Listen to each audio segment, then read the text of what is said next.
tozonga bomoko ya mboko oyo boza komema bana na biso ezali signe munene bomona ngo disekite tala wana ndenge yo za koloba wana ye a prêté serment alobeli bato tosangisa mbongo po azwa imperium c'est du vol puisque mbongo wana tisiko ezali wapi bato baza kolela mbongo na bango baza komona mbongo wana c'est du vol ça nous ne pouvons pas tolérer puisque moi na ba émission mususu na sala na lobby na monaka Tshisekedi esika lobby voilà bo sangisa mbongo na kenda kozwa imperium wana ezali vol ya elle familiale. Un problème. Papa, mandat président Tshisekedi, normalement il faut aussi l'accord. Quel mandat? C'est pour deux mandats. D'abord, il y a confusion. Oui, beaucoup en 2010. Il y a confusion. Il nommé en tant que président élu. Nous sommes d'accord? Oui. Il y a la République démocratique du Congo, sans parti pris. Tous les partis. Donc, la procédure, la UDPS, ceux qui vont nommer le président de la République, tu ne peux pas être président du parti. C'est l'amalgame, c'est la confusion, c'est ce qu'on appelle, comment on appelle ça en termes pour que vous compreniez bien, cumuler la fonction. À quoi que le président est parti, le qu'on a qui a prêté serment en tant que président élu, il fallait un président du parti, un autre monsieur. Kabila Azali président, il a peu perdu. Attaque Kabila, il a élu Moukanda, militaire. Est-ce qu'Azali président, il a peu perdu? Bisoto Lingi, Morceau et Alobaki. Bisonde toza kosala musala tozo ngisa batu nyonso na famille ya IDPS ndenge IDPS e bandaka na 1982 makambo ya o el kibasa o el Tshisekedi ezalité de réunification oyo toza ko betela sete makambo nyonso baza ko loba mini conclave biso toza kunate biso message na biso ezali ya paix et réunification d'abord batu nyonso ba se retrouver na IDPS des fondamentaux IDPS des valeurs IDPS contre les antivaleurs. Tout le monde a passé pour l'attaquer cravate au lélo et comme il a parlé de peuple là, les colons en cravate. Mais ils ont fait tout. Nous avons pour l'attaquer la cravate dans Mokoana, dans Tamu Yamobutu. Ce qui dépestait, Abondaki, pour la cause de la Moutou, Boumoutunaï, où les Congolais a mis sentir que Yangwana. Et puis, il faut voir bien que aucune décision, il y a parti politique et qu'on a extérieur et si quelle institution est la Kinshasa. Tout ce qu'on fait ici, c'est du blabla. Nous sommes les cofondateurs du parti, nous connaissons de quoi nous parlons. Tu sais que la Kenda comme on a Mobutu Nanis. Mobutu Alinga a signé ordonnance pour nommer Azor Islaye primature Naye Nanis. En tant que juriste, Ngaï Nazalaki Naye, je suis parmi les conseillers de Tshisekedi. Non, on ne peut pas faire ça. J'ai dit à Mobutu, tu ne peux pas signer l'accord, c'est une ordonnance ici, mais il faut rentrer au Congo. Mobutu a dit,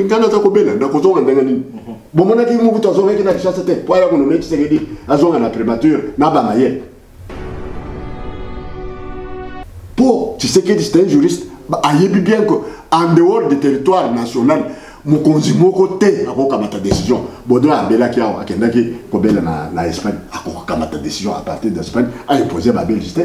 C'est comme ça le jurisprudence, c'est ça. Et bon c'est quoi ba décision o yaza ko zo donc c'est ali pamba na bureau na ye ndenge dali awa fungoli bureau moko na Bruxelles na wa frère zoko ya baba. Je dis en tant que cofondateur du parti, le cœur sur la main, tout ce qui sort en dehors du territoire national, ça n'a pas d'effet. Et bon dialogue avec Salamaki en Espagne, là-bas membre il y a IDPS, il y a majorité. Donc il y a un impact de mon côté. Ça a un impact de mon côté. Bino Bolandi communiqué, il y a eu Tshisekedi. Calamine était à lobby. Je prends acte de l'échec. Je n'ai pas de commentaire à faire. Il prend acte de l'échec. Échec, il y a un pré-dialogue. Pré-dialogue. Non, c'est un dialogue. Nayebi Kaka Maître Mukendi Oyazali, cofondateur de et les trois autres inconnus de moi, même ceux qui étaient partis à Venise. Bomonaki, Nana Tshisekedi Abimia, non, non, ce sont des rumeurs. Vous avez parlé de rumeurs, on a des Ngwanda, Mawamingi, Mawa. Donc, Ngwanda, pour naye, des Azako parle de Makamwa Lukuta, mais il y a beaucoup de Lukuta. Si Mabaye, on est Zalaki na Venise, et Zalaki na Rome, t'es un Ngwanda, mais Rome na Venise. On dit tout chemin à Rome.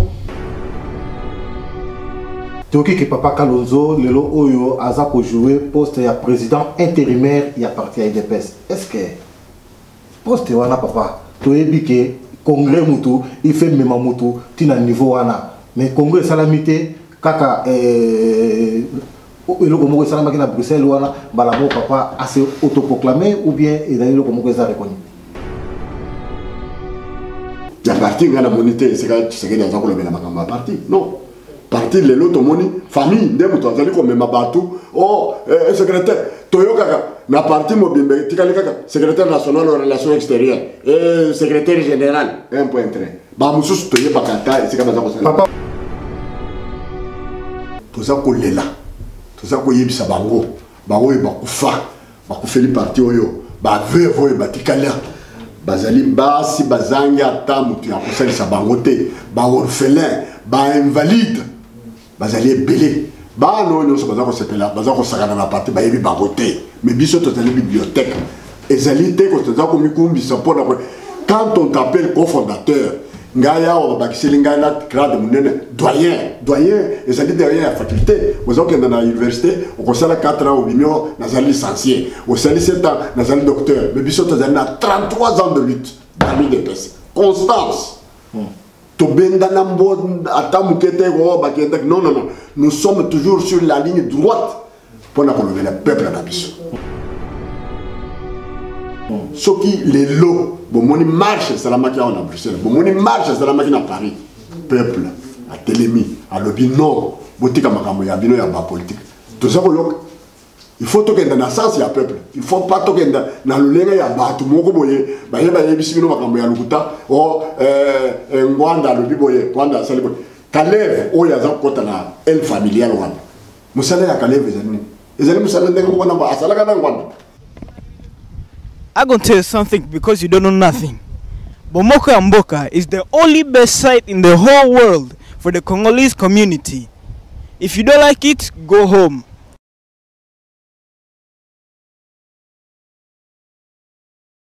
Go home. Banakine, Banapoto, partout dans le monde, na kata diaspora, na République démocratique du Congo, ici à Bozo Rolanda Bisso, c'est www.bomokoyamboka chaîne na bino oza ko informer bino toujours 24h/24, 7 jours sur 7, mais information nyonso ozo koleka na mabele ba koko na Congo pe awa na diaspora. Lelo toza na émission moko spéciale ya papa obilo boyebi tina to présenter ezalité mais ce qui a se présenter ezali peut-être répondre à jeunesse o ebotami mikolo yo o ba ebiete akoloba soka zali nani na mukuse pe akokota vraiment na muzindo na ba question to kokende mais émission lelo to ko beta yango na lingala pe na français to ko mélanger pour na ba o nyonso ba ko na lingala te ba ko na français ba ko na français te ba ko na lingala papa na ngai azana mupanzi na ngai na kopesa komona ete yemo ko mipesa pe akoloba soka za nani. Bonjour papa.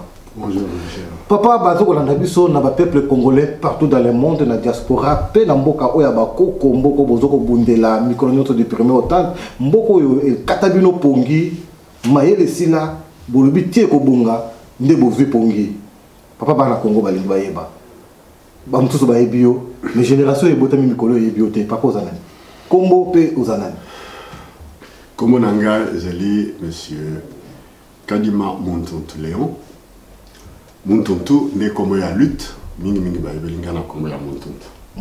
Nazali cofondateur ya IDPS na koko telebino na muzindo ya makambo tango toza ko banda po bosepela wa we ba kozala na bituna bomoko ya mboka ezali mbala liboso te naza koleka na émission yo ezali émission na biso mingi na leka kana bande ko na ngai oyo baye ko poser biso ba question aujourd'hui.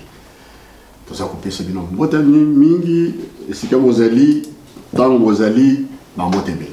Merci papa Nangaye, papa Kadima Muntuntu. Papa se présenté comme cofondateur et à partir à IDPS. Nakanisi être cofondateur et à partir à IDPS, ce n'est pas n'importe qui. O yebi vraiment muzindo ya parti oyo babeli IDPS. Na lingito beta sete muke, o memabiso un peu na histoire oyo ya politique to na histoire ya IDPS. Peut-être kokota lisusu na réunification du parti au Italie IDPS peut-être que le Bénin pour nous ça car il y a président Etienne Tshisekedi. Restez toujours connectés sur www.bomokoyamboka.com. Beaucoup de questions, peu de réponses au papa Nabiso, à Koyebisabiso. Papa, si on parlait un peu sur DPR, direction politique rénovée, histoire Mouké, il y a IDPS. Merci. Pour 10 minutes, papa, osez la parole libre. Merci beaucoup. L'IDPS a une histoire glorieuse. Oyo bana na biso bakotanga oyo biso tokolonga na mokilité stand totika trace la mémoire na biso to bandi ko komango sur l'histoire de l'IDPS. l'IDPS ezali parti oyo ebondi na mboka na bino Congo lelo nzela poto efongwami likolo ya IDPS. Makambo nazali ngunda nazali boye nzela wana IDPS motafongola kiango po awa ezalaki makambo ya ba mindele ya est ba chinois ba Afghanistan ba tout mais banda to bandi lutte ya IDPS na 1982 nzela efongwami ebele bolinga IDPS te mingi bavandi na mikoli ya poto likolo ya IDPS ezala na Afrique du Sud ezala na Australie mutu nyonso azalaki kobetele zete ayawa beti lisolo po azwa mokambi ya kovanda na bamboka ya bamindele na Congo ya IDPS. Donc histoire na biso ezali histoire moko glorieuse ekomami na makila ekomami na makambo kilikili oyo tokokokota na mozindo po tosilisa yango lelo te. ezali kaka histoire bino boyebi histoire ya IDPS tobandaki na 1982 mais avant 1982 boyebi bien que ebimaki na makambo etali lettre ouverte ya 52 pages. La lettre ouverte de 52 pages ezalaki mukanda bakomi na bantoma oyo botindaki na parlement ya ntango wana bazalaki 13 pamba bato bakomaki makambo batindelaki dictateur ya liboso Marshal Mobutu. Mukando wana nde ye kobota UDPS po na makalisi ya Mobutu bayebisi bazala kosenga kobotama ya UDPS te bazala kosenga réforme na kati ya mouvement ya ye moko ya Mobutu lokola baza komona lelo bato ya Kabili e bandi ko ningana bato babandi ko bima o G7 o bwana boy e banda kaka ndeko wana mais biso ezalaki lettre de 52 pages nde ye kobota UDPS. Donc mukuse voilà, l'UDPS a été né de la fronde, il y a des parlementaires, il y a un MPR, na parlement il y a un MPR, parlement il y a Mobutu Basenga qui est réforme pamba pour courant ezalaya, pour critiquer makambo MPR ezako sala ya mabe, mais bayoka kite, de bayoko longa batwana, ndengo boza komona lelo, G7 tolongoli boy, batwana le biso qui va créer ya bango parti, et kokoma cette histoire où tozako betre bino, la UDPS fronde na parlement. Merci bien papa ndeko bana Congo bazokolanda yo vraiment la question papa na époque wana yo zala wapi mutuna malam na époque wana ngai nazalaki grand fonctionnaire na Office national de poste et télécommunications du Congo. Ma formation, je suis un informaticien de formation. Tobima na informatique en 1974, quand on a ici, études supérieure en tant qu'informaticien, Office national de poste et télécommunications.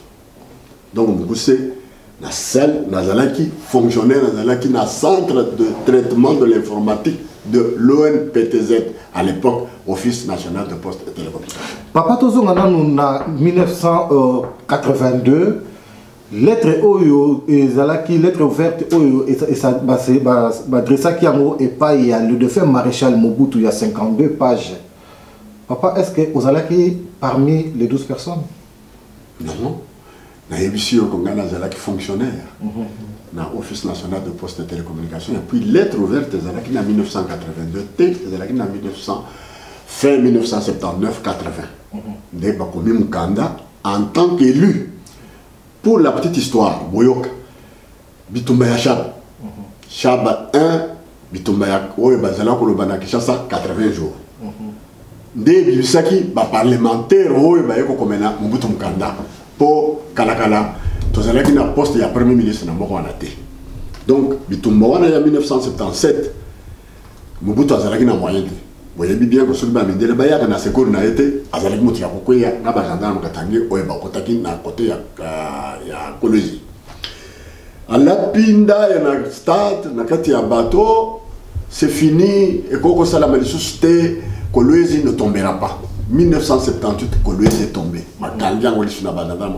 D'où front douane, na bateau, bamindelo, et bazako, batiaki, bamubutu na pouvoir, basali, pression ya makasi, de ayako bimisa. Élection, il y a solo, oye bimaki, il y a mbalali, bosoto mona, parlementaire, bazako voter, bango, parlementaire, il y a tant il y a Mobutu ezalaki applaudissement basangis bino na stade boye batangi liste na bino bobeti ka maboko ta André Kalonzo bobeti maboko il est élu mais tant wana ya prébitumba ya guerre de 80 jours na guerre oye yoko salama de basali ba vraie élection pour la première fois presque un peu démocratique et sika ba 13 parlementaires ba demaki le wana je vous dis ngana zali dans le centre informatique de l'UNPTZ où je travaillais comme un informaticien.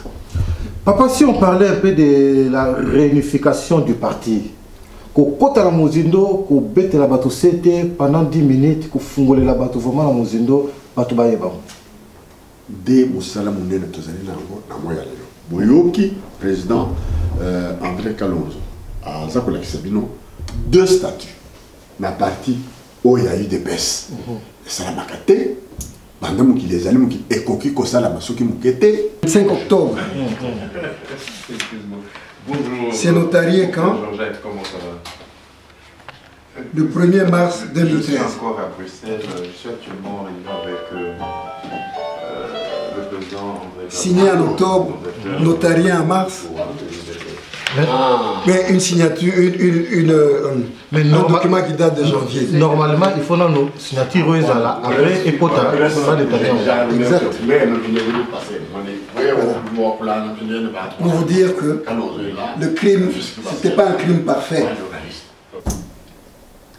Statut basé au Komango na congrès. Mbala liboso congrès. Papa Nabino Kalonzo a bino congrès moko oye salamaki na 2010 mais ngai na yebi 2 congrès na UDPS oya avril 2009 oye Tshisekedi aboya na yebite mponi na boyaki congrès wana ezali kaka ye mutu moko mutu azako désigner bato bakoko bongisa makambo ya congrès na 2009 a désigné ki bato avant akenda malade na Afrique du Sud. Avec un groupe de gens, après ce qu'on a à congrès. Wana jusqu'à présent pour na biso ba imbok to yebite tin aboyaki musalo e basalaki na 2009. Congrès salamaki pe na 2009. Ba bimisaki pe ya bango statut. Mais to ko na muzindo po yeba ne loko nini yeko senga na basala congrès mususu na 2010 mais nous sommes lobby et ça le congrès mais tous allez ko beta c'était ma casse na oyo baza ko la sabino 2 statuts na statut wana article 62 à le belé voté de balongoli kolongola or les congressistes et si kabasala ka congrès ezala na Amérique ezala wana poto to vande na biloto vandi awa il faut to kamata mayele ya batoyo to sala bisala na nanwa ezali makambo minene. Un congrès est suprême, il est au-dessus des institutions nyonso na mboka. Mais basali congrès na congrès wana article 62 la statut wana et pesaki président Tshisekedi mandat il y a 3 ans oyo akoki konome bato akoki ko révoquer bato. Et puis na statut wana na article wana 62 ba yebisi na cas ya difficulté lokola to komi na yango lelo ba nani bakoki ko remplacer automatiquement convention ayebi makambo ya convention ayebisi bino convention ana remplacer ni comité national oyo biso tozalaka ba député na ba statut ya kala ye monsieur André Kalonzo na ngai na ba mususu tozalaki membre ya comité national donc convention na terme oyo ba poni na congrès ya 2010 congrès wana evandate oyo ba yebisi bino ko voilà ba pesaki président 4 jours après le congrès, il fallait dans 4 jours à nommer Moutoya Kokamba parlement à Salémote. Si Mahananouana ligue, il fallait commission permanente qui s'occupe des élections pour désigner Batoyo, Bakoki, représentants, fédéraux, Banani, Ligue des femmes, la Ligue de la jeunesse, non, c'est la Bruxelles, Ligue des chef de pour wana zali makambo etala ki congrès wana etali makambo etala ki présidence ya parti asalango aselera mokote yango wana omoni défaillance article wana sonde balongoli bazongisi mususu po oyo ezala kopesa président Tshisekedi autorité morale ya konommer ko révoquer pendant 3 ans et puis na article wana et lobby très bien clairement que Makamounos to sali na congrès et aussi le 31 décembre 2013. Moi je suis le secrétaire chargé des relations. Non, tout est terminé depuis le 31 décembre 2013. D'après statut OU et Outina congrès. Mais la liberté, le rôle de l'article 1 était quand même vide. Donc vous comprenez que il y a à manger à boire. Un peu pour Nazong et la Mouké, Makambo est à DPR, Direction politique et rénovée. Direction politique et rénovée, Bozali na Moko, Oyo, Azalaki, na Katuana, Oyo, Nazako le Belabino, Moussel el Nabino, Sumutuki, Nazalaki, Penakati, il y a DPR, Direction politique et rénovée. Makambo est à et relations extérieures, Kabutu Nazalaki Kokamba, Nyonswana. Mukuse, Bakanga Gingai, Tango Bakanga, Bolo Sazali na Napomoy. Mobutu a lingaka la kisangai na kinkole alobi na kola kisabino mwana mboka oya za kotaka mboka na bisona papa ye pona nini bakangaki Tshisekedi azalaki na makala babetaki bazogisaki na mutu mais mikanda nyonso wana ngana za kokomena en tant que chargé de relations extérieures à cette époque-là congrès américain ba congressiste américain batini mukanda 48 congressistes balobi na Mobutu atika Tshisekedi de mikanda bakanganga na yango photocopie masala nga piège moko na fondateur moko wana toza kota na muzindo te c'est pour na clôturer o etali makambo ya DPR. C'est ça qui a amené Tshisekedi au pont Kasavu akeko sala meeting na ye bakangi akena makala tout ça. Voilà en bref la direction politique est rénovée puisque la nature a horreur du vide. Vide wana tolinga te bango nyonso bakendaki ko signer mukanda bazonga na MPR bango nyonso na monsieur Tshisekedi nakati accord de Badolite on a besoin de yoka et ça l'a fait le Cameroun c'était retour au MPR. Voilà en bref. Oui papa Nazali intéressé la question la réponse non tout pour ça c'est que awa au lobby que accord Moko et Salamaki ba responsable ba ya IDPS ba kendaki na Badolite accord ya Badolite et Salamaki kuna et Zalaki si je me trompe pas en 1987. Alors, Tshisekedi a kendaki pe na accord wana na Badolite et Salamaki au Mobutu a convoqué bateau. Na ba responsable il y a IDPS. Mais qu'est-ce qui s'est fait que Bazo Malisou na IDPS?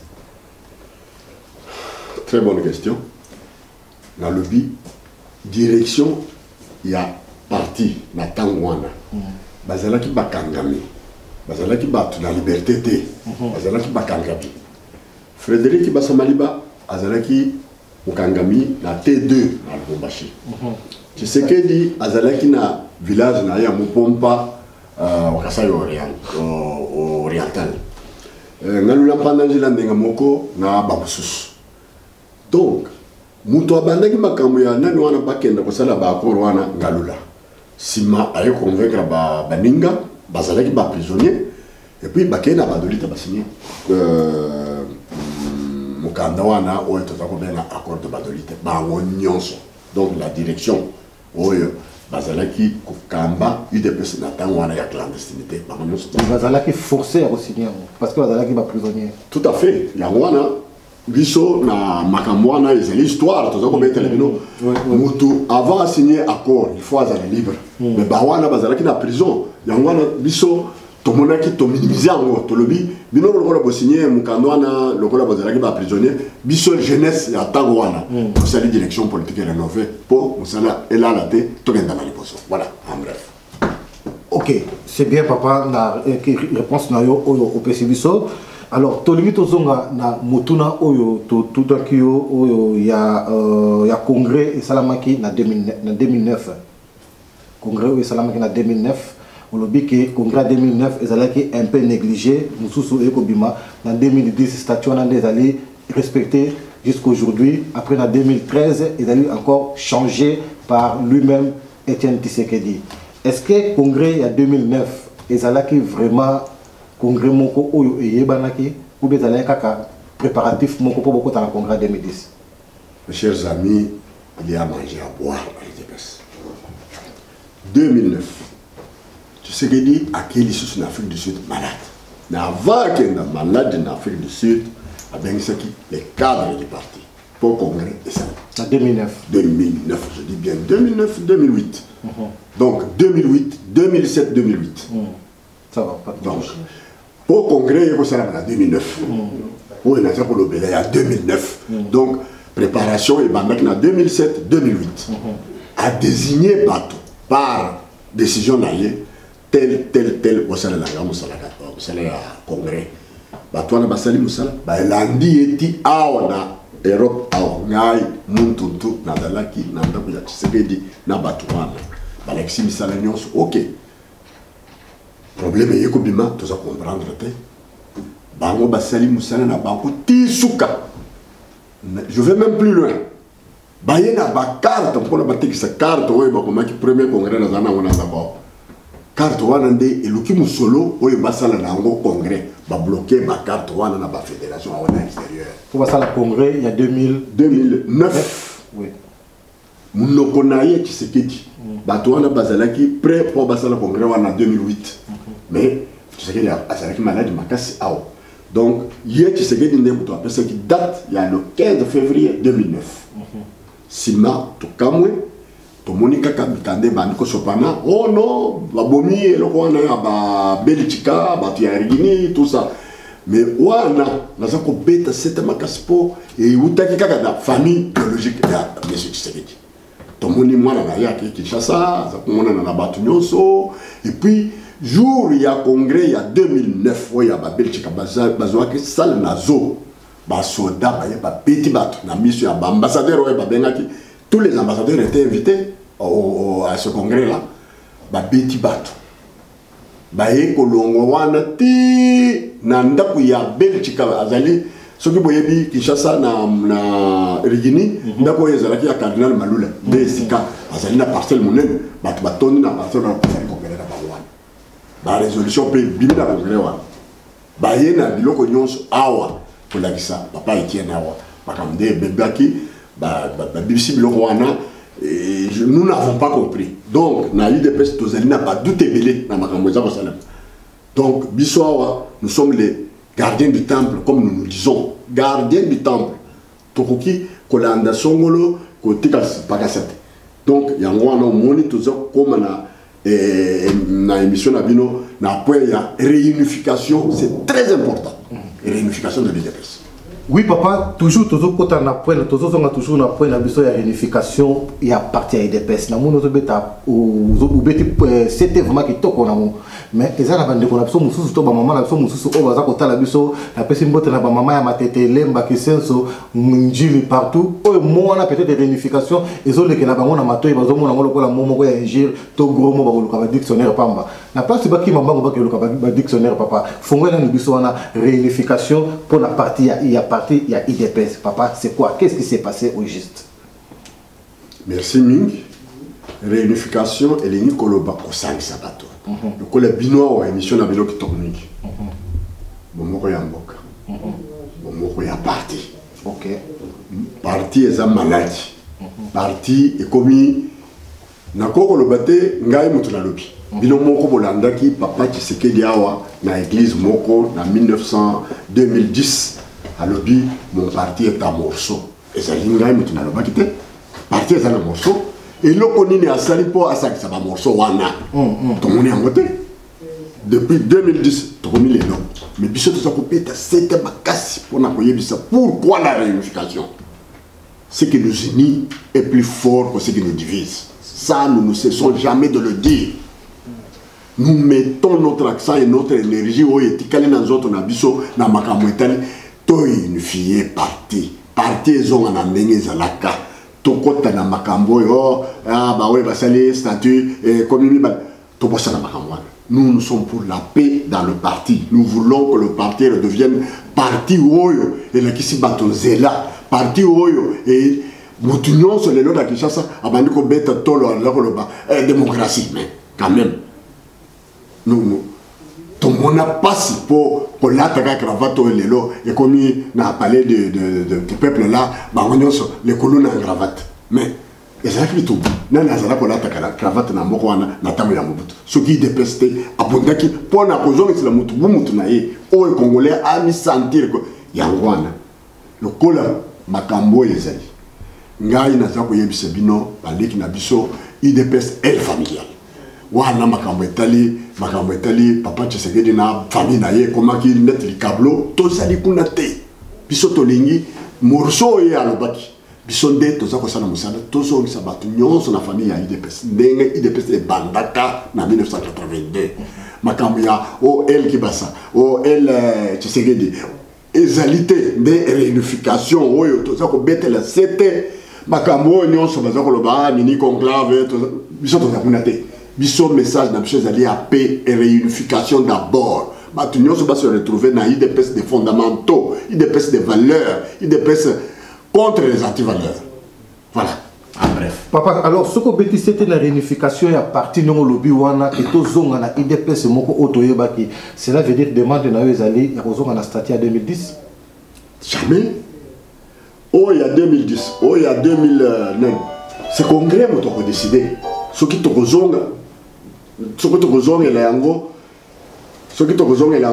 ou pas. Alors, en ce moment-là, congrès où il y a statut copina. Puis ce que statut où il y a IDPS. Makambo ya na ibisibino basalaki congrès en 2009. Balingo yo rangote. Oye baza ko yebisa bino basali congrès en 2010. Mais na congrès wana débat moko ko la tozo ko sala na bino ezalaka te. Ngamu tunaza ko yebisa bino. Cela veut dire papa pour réunification ça la bien il faut tozo en 2009. 1982 les fondamentaux c'est-à-dire banda to banda IDPS ba texte ezali to sana ba texte na biso originaux oye komisa ki batu nyonso na ba congrès oye baza ko loba oye en 2010 oye en 2009 mais pour to kata makambo pezo na kati ya ndako na biso tolingi koyoka makambo ya IDPS ekoko fele kola ya ba statut statut ezali siko papa soki na landio statut 2013 et ça statut moko familial ça na kokotisa nzoto na ngana makambo wana te ezali soni pour d'après IDPS la création de l'IDPS les statuts on ne peut pas les amender par un individu ou un groupe d'individus jamais. C'est bien écrit, l'organe suprême c'est le Congrès. C'est le Congrès qui détermine les statuts, c'est le Congrès qui doit apporter les amendements et les modifications. Oh, c'est un groupe de gens, ça, appelez comme vous voulez, familial ou... Moi je ne connais même pas. Mais papa, ce n'est pas le Congrès avec le président du parti. Oh, bah, ça a le droit à retoucher par le statut. Même le président, ça a le droit. Ah, ça a le droit à t'enquêter. Président, bah, poni est dans le Congrès. Ce qui modification ezali pour apporter modification. Moussala ya président ezali convoquer un congrès ordinaire. Vous te vendez na bilo la poto. Congrès et pas la biso comme d'après 5 ans. Oui, mais d'après les lois, mais quand il y a une urgence, congrès il n'y a pas de problème. Papa mandat président Tshisekedi normalement il faut aussi l'accord. Quel mandat? C'est pour deux mandats. D'abord, il y a confusion. Oh, en 2010. Confusion nommé en tant que président élu. Nous sommes d'accord? Excellence, avec l'expression de mes hommages les plus déférents, je vous prie de prendre parole pour votre serment en qualité de président de la République démocratique du Congo.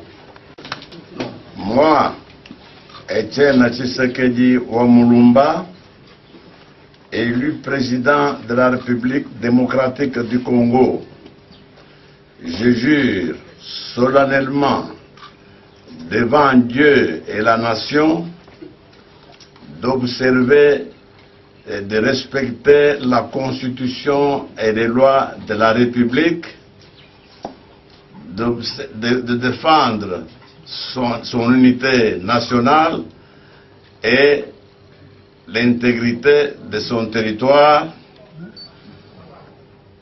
de consacrer toutes mes forces à la promotion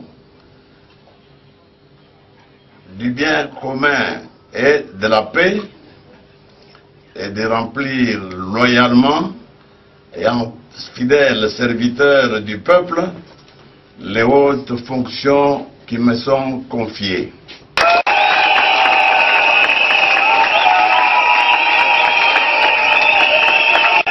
Il y a la République démocratique du Congo, sans parti pris, tous les partis. Donc, la procédure, la UDPS, ce qui va nommer le président de la République, tu ne peux pas être président du parti. C'est l'amalgame, c'est la confusion, c'est ce qu'on appelle, comment on appelle ça en termes pour que vous compreniez bien, cumuler la fonction.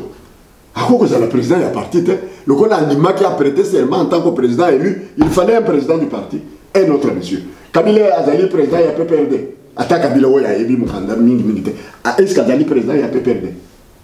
N'a-ce pas tout journaliste? Non, ce que vous avez dit, président élu, tu sais qu'il a prêté serment en tant que président élu. À quoi que le président de la partie, tout ça qui a aspiré, tant on a vu son bamba, que le Bamakambo est allé à voter. Mais papa, Nenga Zali, président élu, sans fonction, il y a moins de fonction à garder comme président parti. Talawana Nenga Yosakolobwan, il a prêté serment.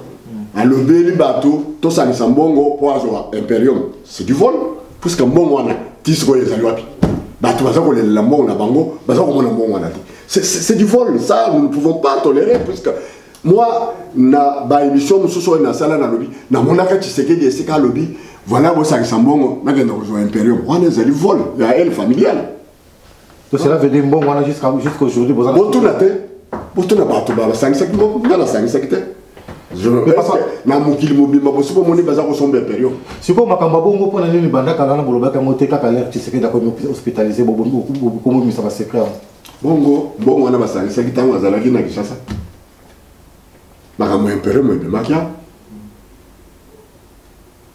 Et puis, il faut voir bien que aucune décision, il y a parti politique et qu'on a à l'extérieur, et si quelle institution est elle, à Kinshasa. Tout ce qu'on fait ici, c'est du blabla. Nous sommes les cofondateurs du parti, nous connaissons de quoi nous parlons. Tu sais que la Guinée, comme on a Mobutu Nanis, Mobutu a signé ordonnance pour nommer Azor Isnaye primature Nanis. Mais en tant que juriste, je suis parmi les conseillers de Tshisekedi. Non, on ne peut pas faire ça. J'ai dit à Mobutu, tu ne peux pas signer l'accord, une ordonnance ici, mais il faut rentrer au Congo. Mobutu, il y a un peu bon, mon ami Mobutu, la primature,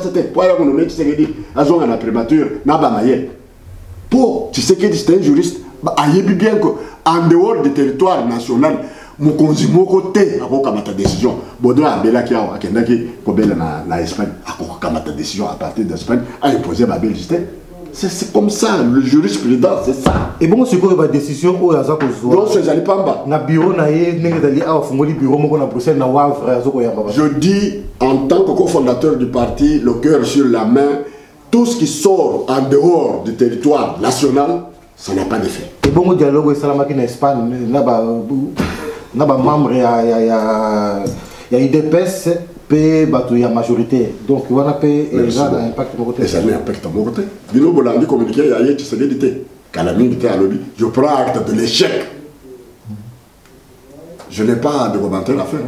Il prend acte de l'échec. Échec, il y a un pré-dialogue. Pré-dialogue. Non, c'est un dialogue. Papa, mais tout le dialogue où il y a en Espagne, il y a membre de l'IDPS, il y a 4. Il y a cofondateur de la partie à IDPS.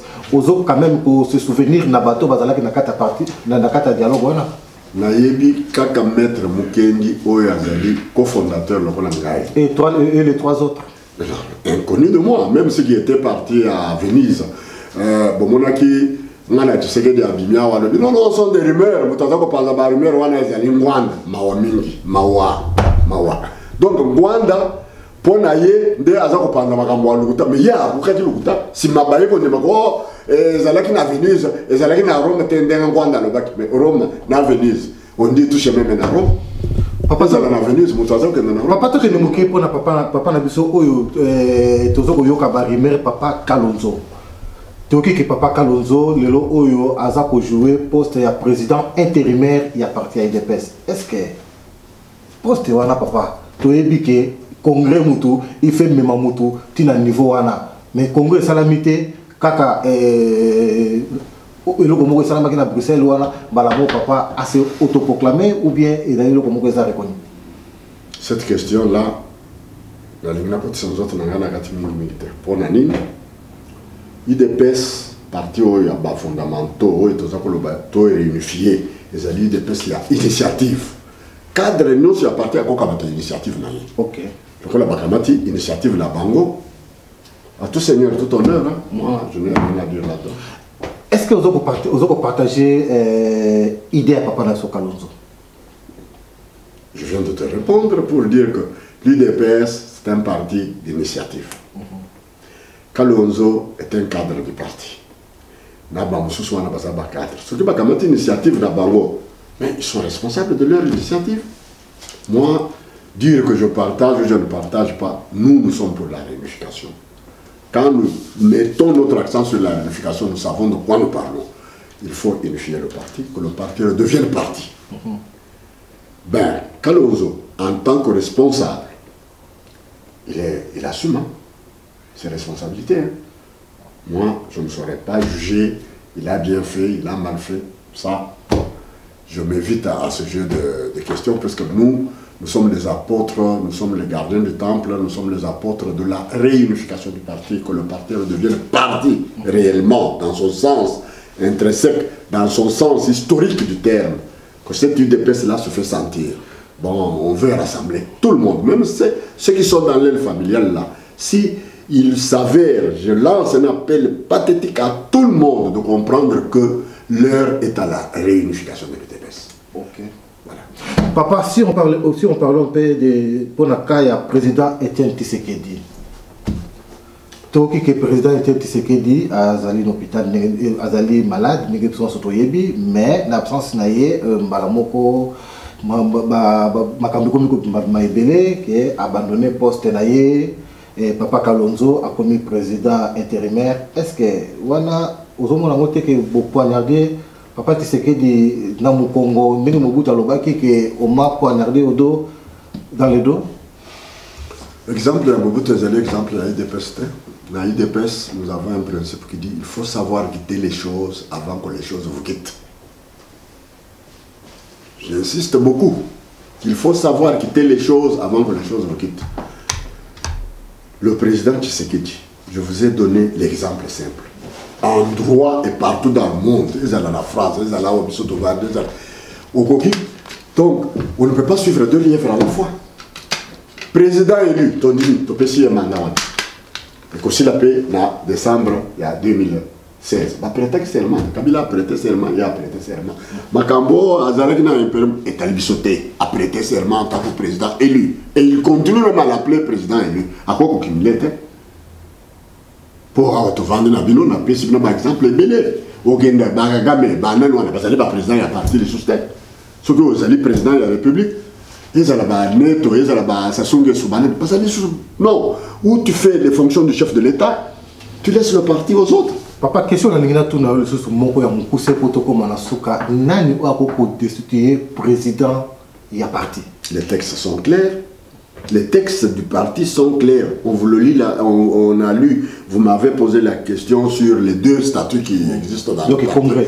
Dans les deux trucs là-bas, on dit en cas de maladie, en cas de décès, l'indisponibilité d'un président, on les détermine.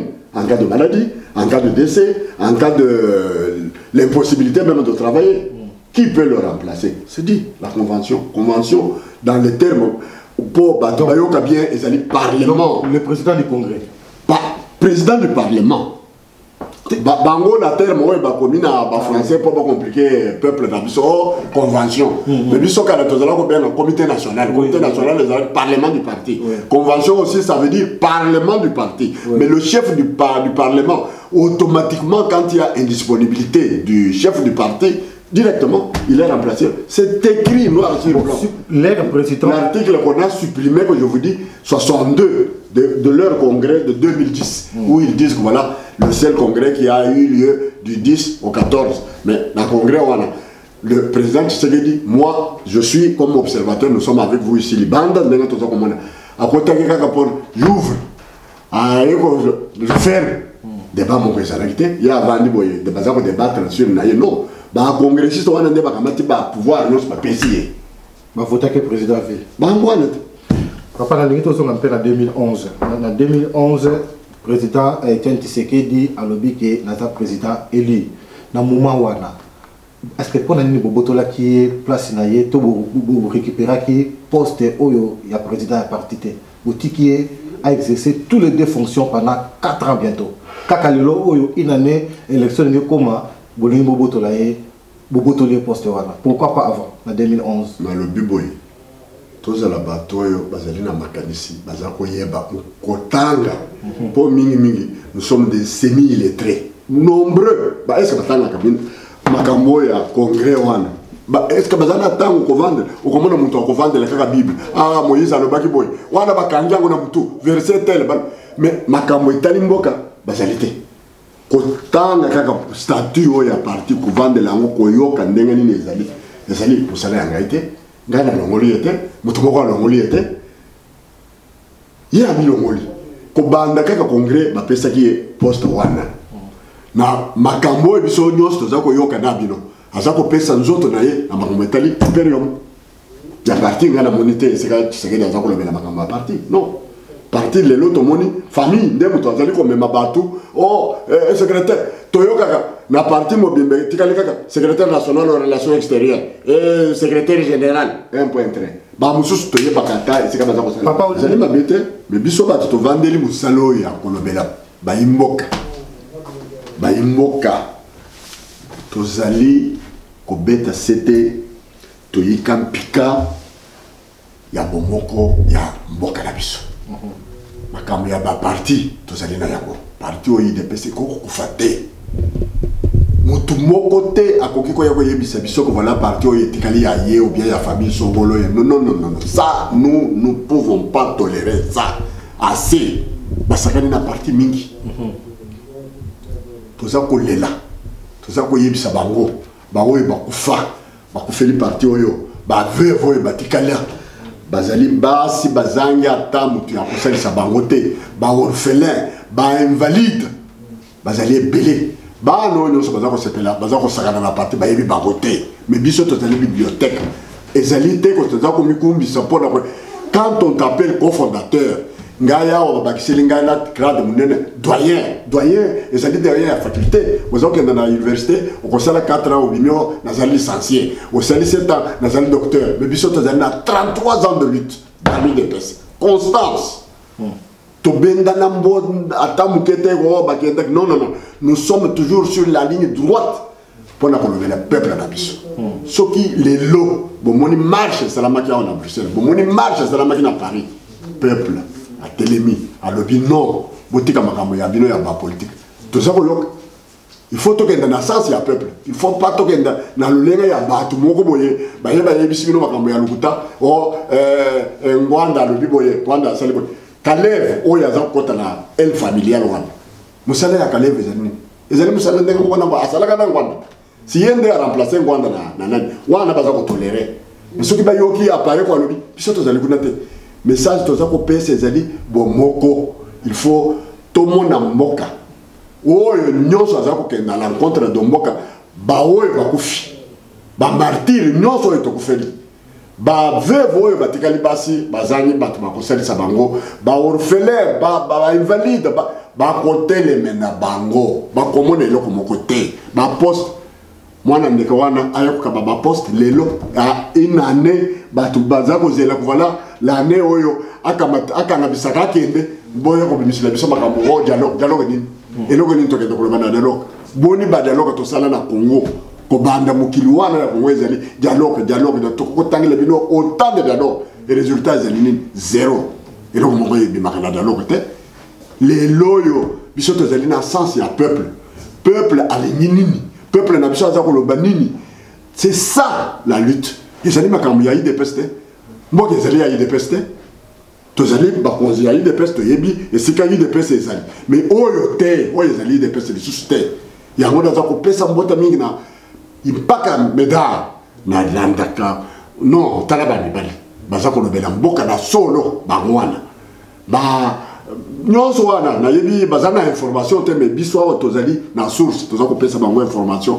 Botika bolanda peuple oyo aza koloba nini o nyonso dialogue eye kosala nini po tobosana makambo esalamaki na maluku bato oyo bakundi butu na maluku nani aza kolobela bango lelo mais biso totelemi et puis mpo na sukisi nayokaka motema na ngai eza kosala pasi ntango nayokaka bandeko na biso kuna bino bozali na poto bovandi mpo na kolia mbala mawa mingi afrika mobimba kobanda na nord ti na sud balongoli bango na buumbu na bana na bango oyo bazalaki libanda ya mayele bambembela baneto na kotangela bino mboka nyonso nani ake même jésus oyo boza kosambela azalaki na Egypte ange aya yebisi kamata mwana kima na ye na Egypte bazalaki na exil balenine bamao tout le monde là donc makambo ezali makambo ya mboka ya mabele biso mutu oyo atelemeni mabele aza koloba mpona mabele nyama moko te akoko telemela biso aloba ko oyo te aloba te mabele wana ezali ya biso nyonso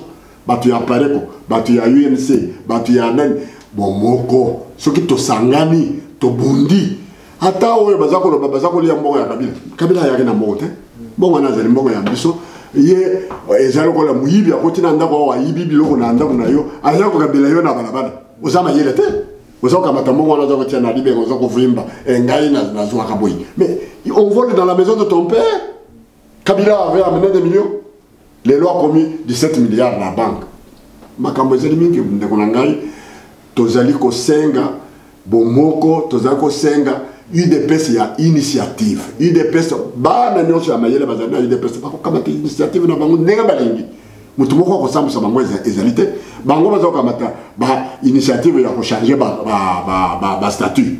Nani apesi bango ndingisi. Yango toza ko belela toza ko yika mpika toza la bomoko mpona mboka na biso bomoko mpona parti na biso bomoko mpona peuple congolais oyo azali ko souffrir na misère.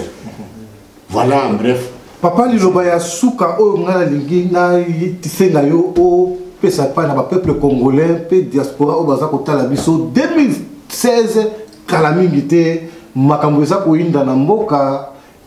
Il paraît qu'il faut mandat à Kabila si la a quitté.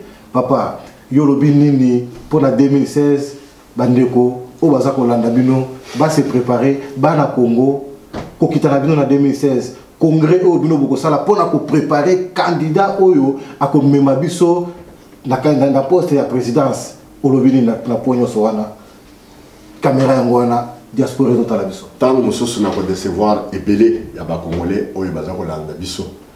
Ngai na biso na IDPS de fondamentaux bitumba tolobaka buto atazali ezali mula indenga nini tongo ekotana kaka botika makambo ya élection elo komoko besala mate omoni ndenga o glissement bater meza ko bima glissement congolais atali kaka 2016 tango tokende na mapona nana wasala mapona myo soke ezalami ekosala makandenga esalamaki na 2006 esalamaki amabe soki mwana wana ya ndeko wana azali na mboka wana bo espérer ko mokote nga biso ba fondamentaux na UDPS ya ba fondamentaux oyo UDPS oyo toza kubunga ezala moko ezala na mpika na mboka ezala ndenge tozalaki makambo ya élection wana et préoccupé peuple congolais mingi te kabila toko ko benga na ile lo to sala maponami ya solo na seni o ya solo e biso tokoti mais maponami o boko sala na ba malbal na ba nani ne non wana baza ko mburi biso na ba mindele po awa tolobi mais to pointe ba mindele te ba tireur de ficelle ba vandi na se baza ko tir na mboka Afrika mobimba esika nini maponami salami samba to bakufa papa soki na landio olobi ke élection to longola makanisi kuna parce que ko sala vraiment te côté dialogue olobi ke eza idée mabe alors pour que nous musika aux sala appel na ba peuple congolais à soulèvement populaire kokoti sangana banzela milaité soulèvement populaire awo batelema kinanzela na telemsenga peuple azali libre soki aligna ça les révolutions et ko dépendre na mutu moko te et que dépendre na passion ezana mboka ba peuple nyonso na mokili ce qui passe eleki ba ko c'est la révolution na bango biso tokoko le koloba voilà moi je suis pour la révolution je suis contre le dialogue non na l'heure tozali tozako tala peuple tozako tala mabele na biso ndenge zako ko nyokama ba to bazana culture ya texte te Kabila azana culture ya texte te to telemena to betam to telemena ye akende lokola constitution wana ye muto asinyaki ango et référendum constitution yoko na yete oya zako sala msala zako so basé à jurer la constitution mais constitution pesi mandat mibale so ki to komina 2007 akana bisaka kende oye ko yasima ezala maponami ezala ndenge ni révolution ezala nini etali ete wana etali biso entre biso ba congolais donc tout y a mécanisme mingi na biloko voilà sans to kosala élection tant musus bo kosala ngo a tricher ndenge a tricher na 2016 à Mbemba à Keblo 2011 je sais que dit on les lois tout ça pour le bon imperium à ça pour le belango les choses bon ya bato bozo sambo ya bato et bozo kina imperium ngada za ko beta c'était na za ko yebi sebino botika makambo ya kusala muyibi on ezali muyibi ezali culture ya IDPS donc botia makanisina ba élection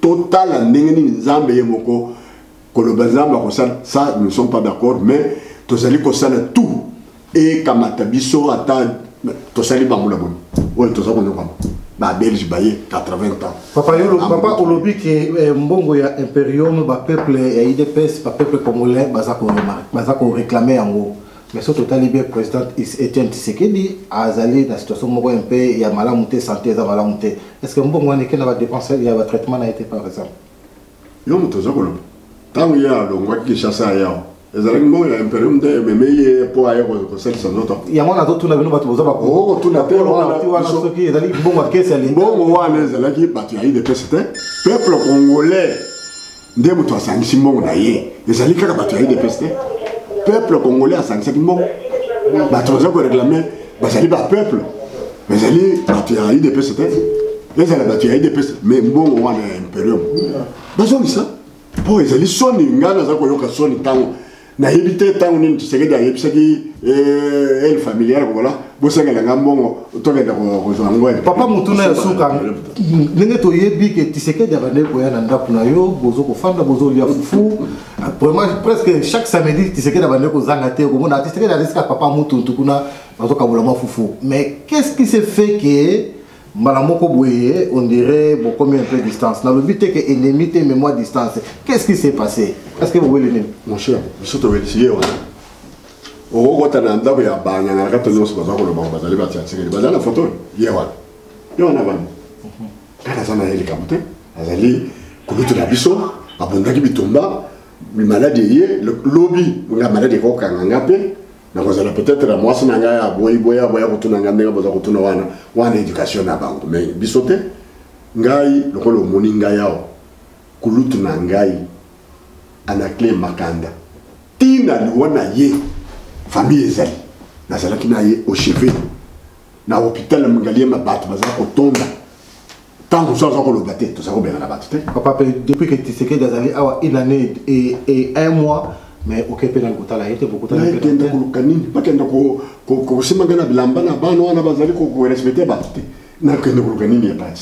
vos familles, les familles politiques, les familles biologiques, famille biologique. Ce qui est vendre na c'est que ndenge to vendre na bino. Makambo ngana za koloba. Depuis Kinshasa, on a banda ko botala na bana na bino bazo kena ndako na ye bazo ko yakuna mais mon cher, relation de silika c'est ma volonté. Et c'est une volonté d'engagement. Et c'est une volonté de se plaindre que voilà, na que tout le monde est belé, parce qu'on se plaindre. C'est qu'il y a comme otage, bisoto zalibati ali boso ko belé là. Le président qui s'est est pris en otage par sa famille biologique, ma fille Gingaya ou dit à verse mon bimba, na ibi parce qu'on a fait ngai. Mais les lois zali en réalité. Mais bisoto belé là qui na 2008. Tant que c'est derrière qui mbala ali boso en 2008, to lobby azali otage la famille biologique na ye. Et mon année lelo. Papa le basoka pour la ressource. Na sukisi na bino pona koyebisa bino ko to bebisi makambo ebele. Ezala na IDPS ezala na mboka. Pardon ezala na bato nyonso.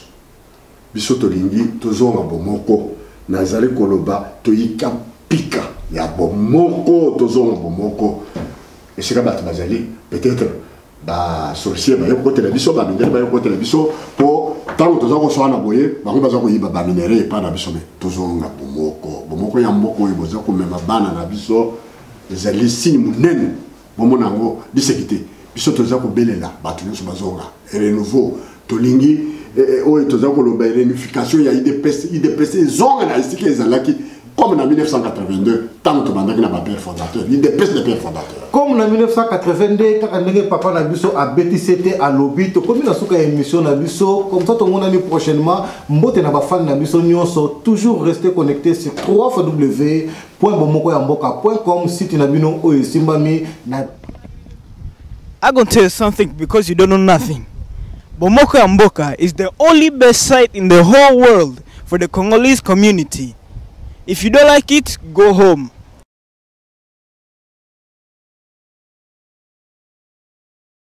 Go home.